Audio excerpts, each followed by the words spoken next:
कोणी मॅनेज केलंय सांगाव ना म्हणावं। मग सुरुवातीला म्हणत होते यानं उभं केलं त्यानं उभं केलं, आता सांगा म्हणावं कोणं उभं केलं। आता दोघांच्या पायाखालची वाळू सरकली।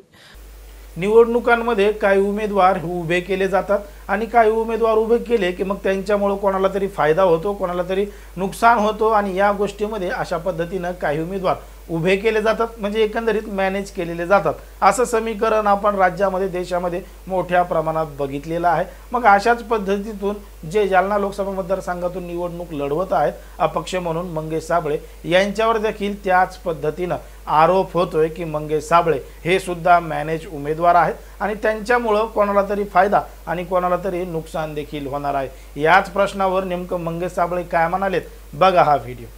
कोणी मॅनेज केलंय सांगाव ना म्हणावं। मग सुरुवातीला म्हणत होते यानं उभं केलं त्यानं उभं केलं, आता सांगा म्हणावं कोणं उभं केलं। आता दोघांच्या पायाखालची वाळू सरकली।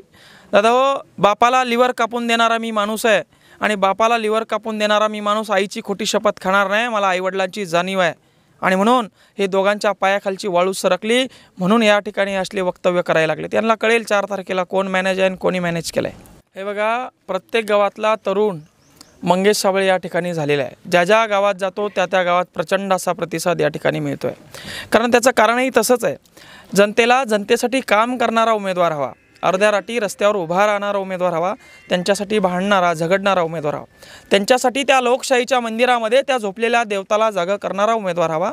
तो आता जनतेला मिळालेला आहे। खरं तर ही उमेदवारी जनतेने या ठिकाणी हातात घेतलेली आहे। ही निवडणूक जनतेने तरुण पोरांनी हातात घेतलेली आहे आणि तरुण पोरं जे ठरवतात ते करून दाखवतात आणि ज्येष्ठांचा आशीर्वाद सुद्धा या ठिकाणी आम्हाला आहे। ऐकलं मंगेश साबळे काय म्हणाले? मंगेश साबळे यांनी ज्या पद्धतीनं उत्तर दिलंय की कोणाला मॅनेज झालो, काय झालो, कोणी उभा केलंय, असे आरोप प्रत्यारोप त्यांच्यावर मोठ्या प्रमाणात होत असताना शेतकऱ्यांसाठी, कष्टकऱ्यांसाठी, विद्यार्थ्यांसाठी, जिल्ह्यातल्या जनतेचा विकास करण्यासाठी, त्यांचा आवाज दिल्लीमध्ये घुमावण्यासाठी मंगेश साबळे हे उभा राहिलेले आहेत। जरी त्यांच्यावर आरोप प्रत्यारोप मोठ्या प्रमाणात होत असले तरी मंगेश साबळे यांना जालना लोकसभा मतदारसंघामधून मोठा पाठिंबा मिळताना दिसतोय।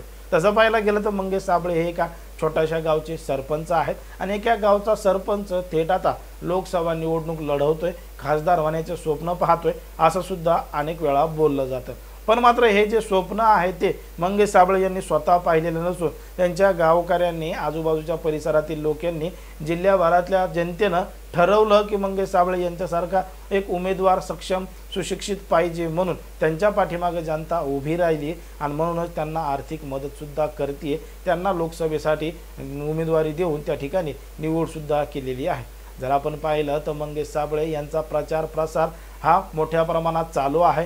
आता वेळ कमी आहे आणि प्रचार करण्यासाठी गावंसुद्धा जास्त आहेत। मतदारसंघ मोठा असल्या कारणानं प्रत्येक गावामध्ये पोहोचणं शक्य नाही, म्हणूनच मंगेश साबळे या ज्या ठिकाणी जात आहेत, ज्या ठिकाणी त्यांना रात्र होतीये त्याच गावामध्ये ते मुक्काम करतायत आणि मग ज्या ठिकाणी सकाळ होईल त्या ठिकाणाहून पुन्हा एकदा प्रचाराला सुरुवात करत आहेत। आता मंगेश साबळे ज्या लोकसभा मतदारसंघामधून निवडणूक लढवत आहेत त्या मतदारसंघामध्ये त्यांच्यासमोर 2 तगडी आव्हानं सुद्धा असणार आहेत आणि जर मंगेश साबळे जर मॅनेज असले असते तर त्यांच्यामुळं कोणाला फायदा झाला असता, कोणाला नुकसान झालं असतं, हे सुद्धा तुम्ही कमेंटमध्ये सांगा आणि अशाच पद्धतीचे नवनवीन व्हिडिओ पाहण्यासाठी आपल्या चॅनलला लगेच सबस्क्राईब करून घ्या।